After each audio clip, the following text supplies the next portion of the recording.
Welcome to the deep dive. So, you've handed us this mountain of Disney's financial reports and all these related documents. Yeah. And the mission seems pretty clear. You want to know what's going on with the Mouse House, right? Yeah. Where are the profits coming from? Yeah. What opportunities are they going after? Exactly. And what risks are they facing? Yeah. We need to get you ready for that big meeting you've got coming up. Absolutely. Or maybe just satisfy that curiosity of yours, right? That's right. These reports are really like a treasure map, Oh, nice. leading us through Disney's financial world. I like that. So we'll find some gems, but also some Yeah. potential hazards along the way. Oh, I like it. I like it. Okay, so let's start unpacking this, right? Yeah. First, we need to understand the basics. Absolutely. Looks like we've got a breakdown of Disney's different business segments, right? Exactly. Think of Disney as this big entertainment powerhouse Okay. with 3 core segments: entertainment, sports, and experiences. Okay, so entertainment. That's head number 1 of the mouse, right? Right. So we're talking about everything from ABC and the cable channels to the streaming giants like Disney Plus and Hulu, right? Yeah, that's right. And this is where it gets interesting. Oh, They're traditional linear networks. So like ABC and the cable channels, yeah. those are actually seeing a revenue dip, down 9% from last year. Well, yeah, that makes sense, right? Everyone's ditching cable these days. Right. But I bet their streaming services are making up for it. Absolutely. Their direct-to-consumer segment, which Yeah. is mainly streaming, is booming Okay. with a 15% revenue increase. Wow. So Disney is clearly all in on streaming, Yeah. even though it means big costs up front for content and attracting subscribers. It's a risky move, but it sounds like it's paying off, at least initially. Yeah, it seems that way. So head number 2 is sports, which I'm guessing is all about ESPN. You got ESPN is their powerhouse, both in the U.S. and internationally, and they're expanding ESPN Plus too. Oh, the streaming service. Right, exactly. Keeping up with the trend towards online content, basically. Makes sense. Overall, their sports segment had a 3% revenue increase. Solid. Yeah, pretty good. Okay, and last but not least, the crown jewel, right? The experiences segment. Right. I imagine the theme parks are doing well again after that pandemic slump. You're right. People are back to traveling and spending on those magical experiences. Yeah. The parks are back at full swing with a 5% revenue jump. Wow, so the magic is still there? Definitely. Okay, so we've got a sense of how each segment's doing. Yeah. But what about the overall financial picture? Well, overall, Disney's revenue is up 3% from last year, Okay. reaching a massive $91 billion. Wow, that's a lot of money. Yeah, talk about a cash cow, but Yeah. not a uniform success story across the board. Right, they're clearly dealing with some big changes in the entertainment world. Yeah. But this kind of brings us to a bigger question. What's their main strategy here? Yeah. What are they betting on for the future? From these reports, it's clear that streaming is their top priority. Okay. They're putting a lot of resources into expanding Disney Plus and Hulu, and even launching a new ESPN Plus streaming service. So they're going all in on streaming, but in a smart way. Yeah. Not just one platform, a whole ecosystem. Right, a whole network. How else are they going after that streaming gold? Well, they're trying different pricing tiers, bundles, ad-supported options. Okay. Anything to maximize those subscription revenues. Right. And they're not just focused on the U.S. Yeah, I was about to ask about that. They've already got Disney Plus in a bunch of countries, but it seems like they're going for global domination, right? Absolutely. For example, they're about to finalize a deal with Reliance Industries Limited. Okay. It'll give them a big stake in a joint venture that includes Disney plus Hotstar. Yeah, that name rings a bell. Yeah. Remind me why this deal is so important. Disney plus Hotstar is already huge in India. Oh, right. It's a massive streaming platform there. Okay. So this deal gives Disney a foothold in one of the fastest growing entertainment markets. Smart move. Got to tap into that massive international audience. Exactly. But they need content for all these platforms, right? Right. Content is king, as they say. Yeah. And Disney's investing heavily. We're talking big budgets for Marvel and Star Wars series, new animated films. They're even bidding on rights for popular sports leagues. Wow. They're really trying to beef up their content library. They're even looking into using AI for content creation.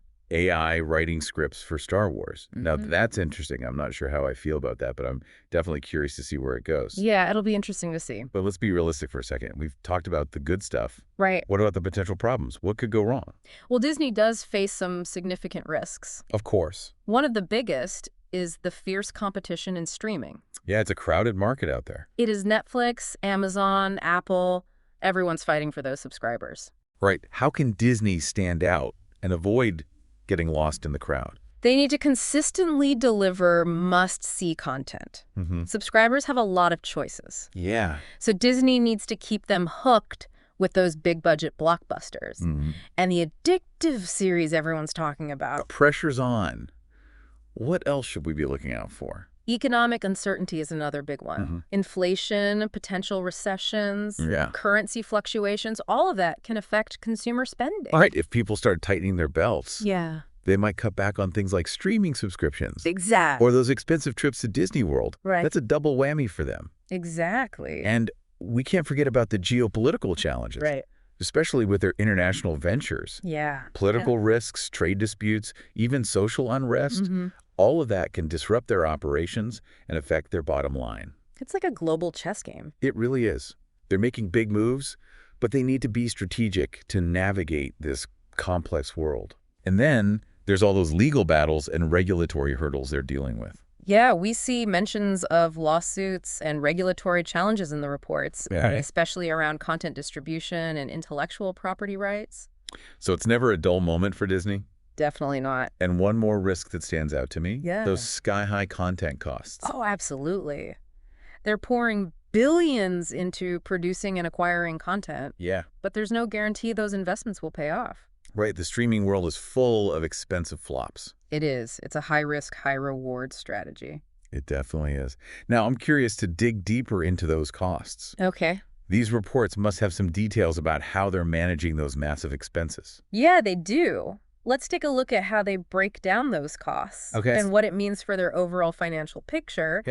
Yeah, you're right. Those content costs are a big piece of the puzzle. The reports break them down into two main categories. Production costs and licensed programming rights. It's like make it versus buy it.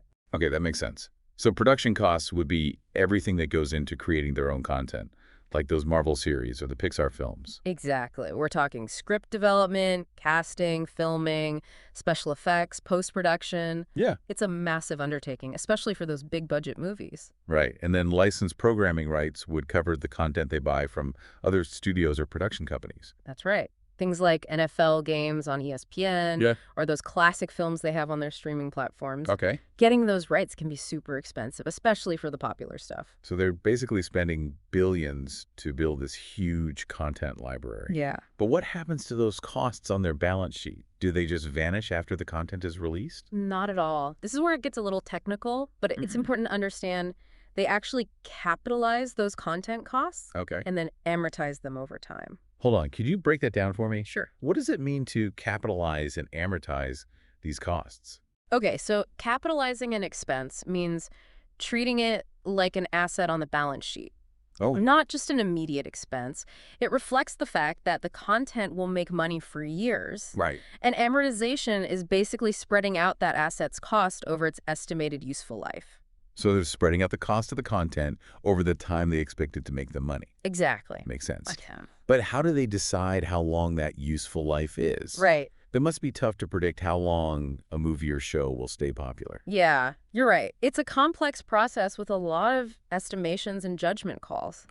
They look at things like the past performance of similar content, expected viewership, distribution channels, even international trends. So they're looking at a lot of data and making educated guesses about how long each piece of content will be valuable. Exactly. But what happens if they get it wrong? What if a film bombs or a show flops? That's where impairment charges come in. Okay. They're always checking the value of their content.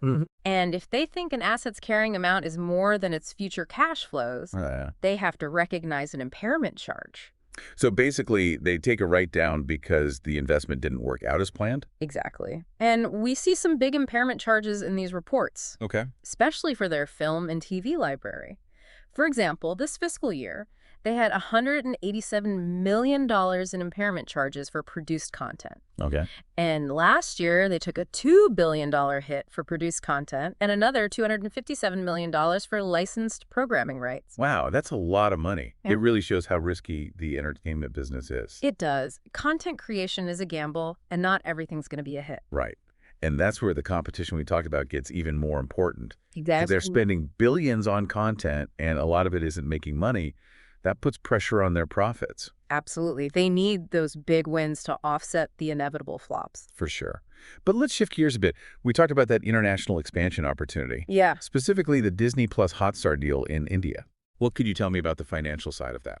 Well, this venture gives them a 37% stake in a combined entity. Oh, That'll include Disney Star India business with certain RAL businesses. okay. And just to refresh my memory, why is this such a big deal for Disney? This is huge for the Indian market. Right. We're talking massive population, growing fast, loves entertainment. Right. Right. And Disney Plus Hotstar is already a top player in streaming there. So they're basically buying into a market that's already ready for streaming to take off. Exactly. Smart move. But I'm curious about the numbers. How much did they pay to get this deal done? Well, the reports actually detail the assets and liabilities tied to their Star India business. Right. They're currently listed as held for sale on their balance sheet. Okay. Since they're getting ready to finalize the joint venture. Okay, so what's the total value of the assets they're putting into this venture? Their total assets related to Star India are valued at $4.361 billion. Wow, that's a lot. Yeah, it's a big investment. And what about liabilities? Any debt coming along with this? Yeah, they have liabilities related to Star India totaling $825 million. So it's a big investment, but it could pay off big time if they can capture a chunk of that Indian market. Definitely. It's a long-term play, and it fits perfectly with their overall strategy of going global and dominating streaming. Right. But of course, it also comes with its own set of risks. I was just going to ask about that. What are some of the specific risks with this venture? Well, for one, they're going into a very competitive market. Okay. There are already established players in Indian streaming, Yeah. and new competitors are popping up all the time. So they can't just assume that their name and current subscribers will guarantee success. Exactly. They need to adapt to local tastes, offer great content, and compete on price to win over Indian viewers. So it's a whole new game. What else should they be worried about? Regulatory challenges are another potential hurdle. The Indian government has been getting more assertive about regulating foreign companies, Okay. especially in tech and media. So they'll have to deal with a complex regulatory landscape and maybe adapt their business to comply with local laws. Exactly. And don't forget about cultural nuances. What works in the U.S. might not work in India. Right. They need to be aware of those differences and tailor their content and marketing accordingly. It's a balancing act for sure. But if they can get it right, the rewards could be huge. Definitely. It's high stakes, but Disney has a history of taking risks and winning. Okay, so we've covered content costs, international expansion, Yeah. and the risks that come with both. Uh-huh. But let's step back and look at those overall risks again. Okay. We talked about competition, economic uncertainty, geopolitical issues. Right. It's a pretty daunting list. Which of those risks worry you the most for Disney's future? That's a tough one. They're all connected and can affect each other. Yeah. But if I had to choose, I'd say the competition in streaming. Okay. It's an all-out war for subscribers, and things are changing constantly. Yeah, I agree. The streaming wars are intense, and no one knows who's going to win.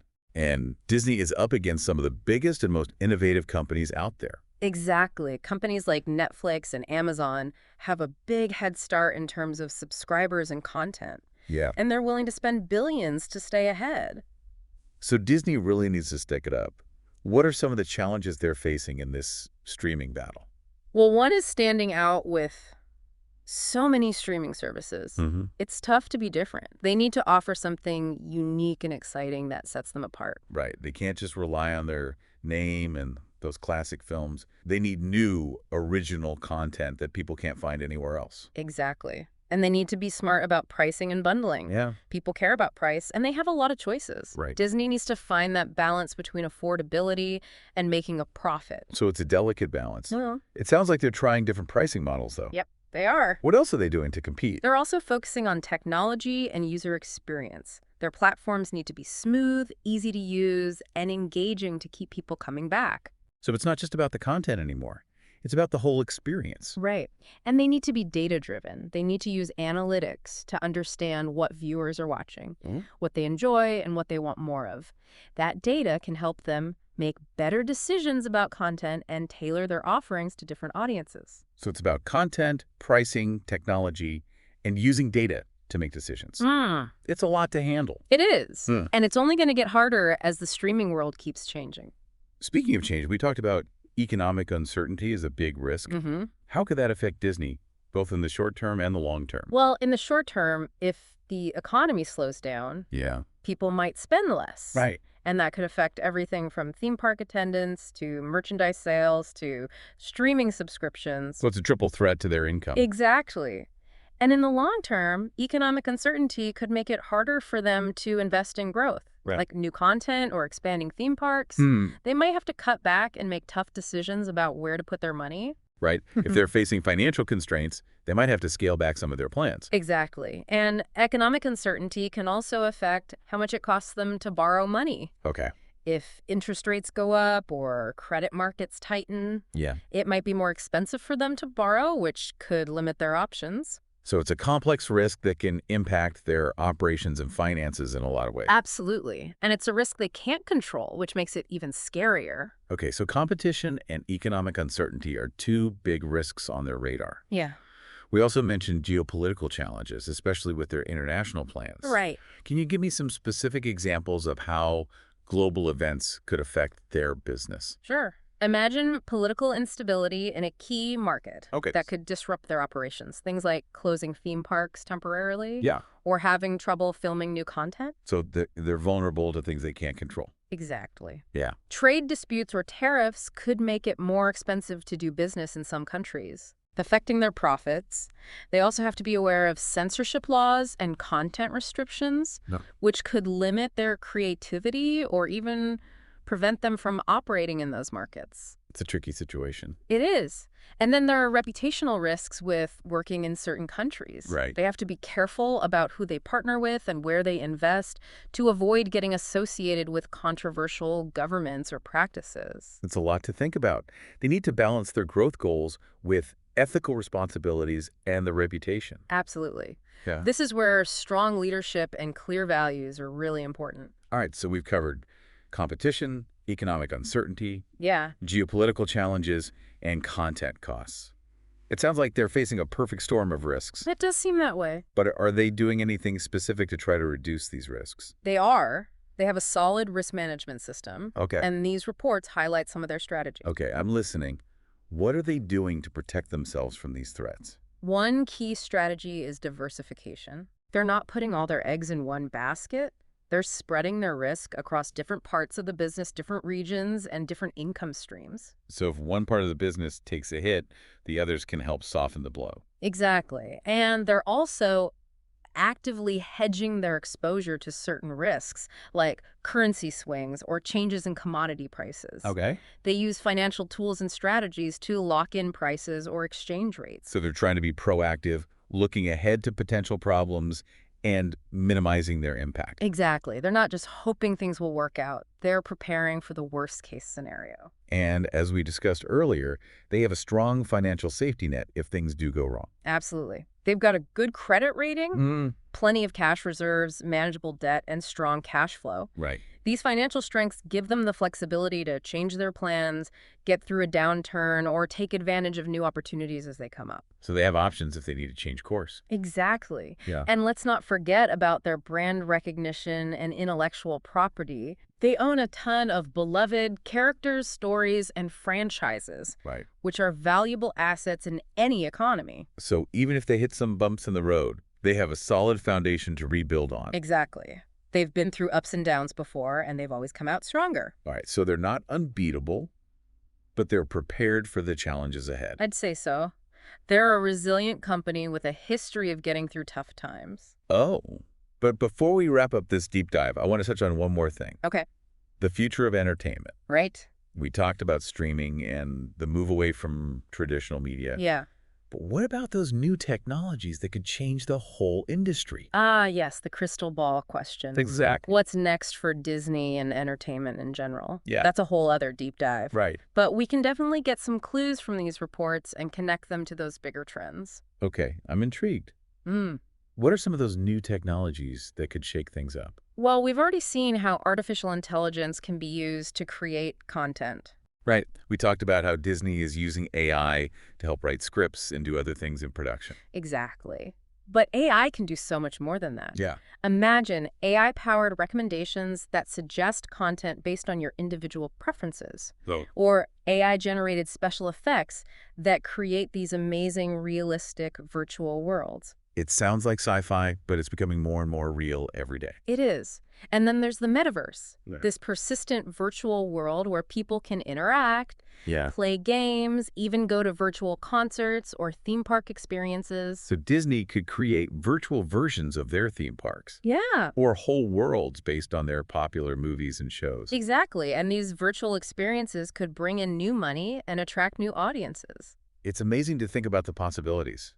What else is out there? Well, there's also blockchain technology, Oh. which could change how content is distributed and monetized. I'm not as familiar with that one. How could blockchain affect the entertainment industry? So blockchain allows for the creation of digital assets, things that can be owned and traded securely and transparently. So imagine owning a piece of a Disney movie Yeah, or a virtual item from a Disney metaverse experience. exactly. And blockchain could be used to create new ways to distribute content, Okay. giving creators more control over their work and potentially shaking up the traditional studio system. So it could change the game for creators and consumers. Absolutely. And these are just a few examples of the new technologies that could shape the future of entertainment. It's an exciting time to be in this industry, Yeah. but also a time of a lot of uncertainty. Right. Hard to say which technologies will take off and how they'll be used, but it's clear that the entertainment world is going to keep changing rapidly. It is.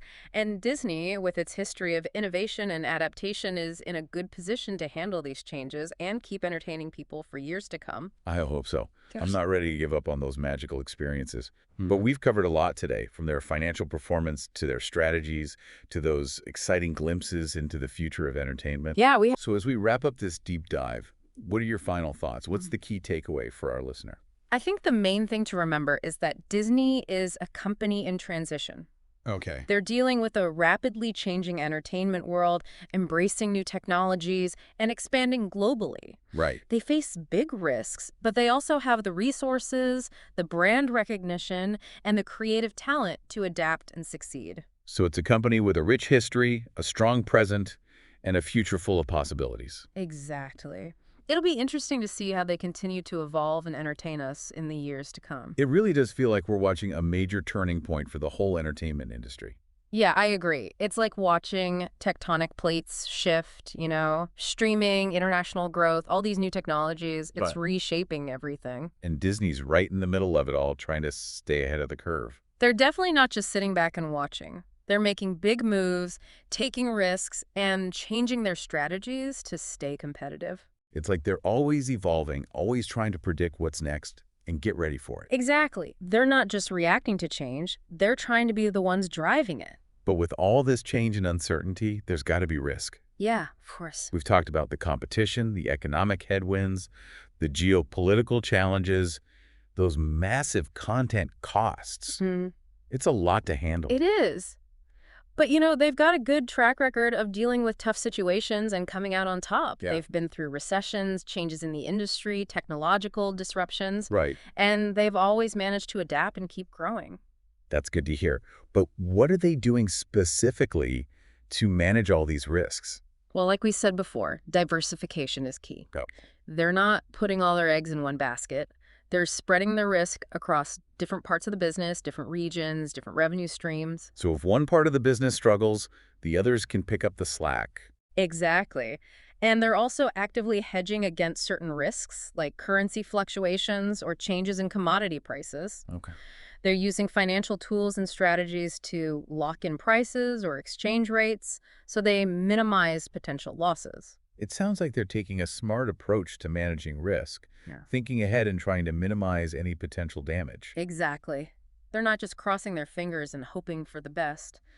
They're planning for the worst case scenario. And they have that strong financial foundation to fall back on if things do get rough. Absolutely. They've got a good credit rating, a healthy amount of cash on hand, manageable debt, and they generate a lot of cash flow.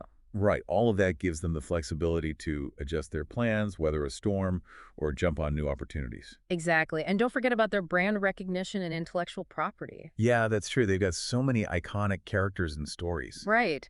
Those are incredibly valuable assets no matter what's happening in the economy. So even if they face some challenges, they have a solid base to build from. Exactly. They've been through tough times before, and they've always come out stronger on the other side. So they're not invincible, but they're well prepared for whatever comes next. I agree. They're resilient, and they've proven they can handle difficult situations. Well, after this deep dive, I feel like I have a much clearer picture of Disney's finances, their strategies, and the challenges and opportunities they're facing. Me too. It's Yeah. been a really interesting look into their world. And for our listener who gave us their time and all those reports, I hope this deep dive has given you the information you need. Yeah, Whether you're prepping for a big meeting, learning more about the industry, or just curious about Disney. absolutely. And if you're ever looking for another deep dive into the world of business and finance, you know where to find us. That's right. Until next time, keep exploring, keep learning, and keep asking those tough questions. This is The Deep Dive. Signing off.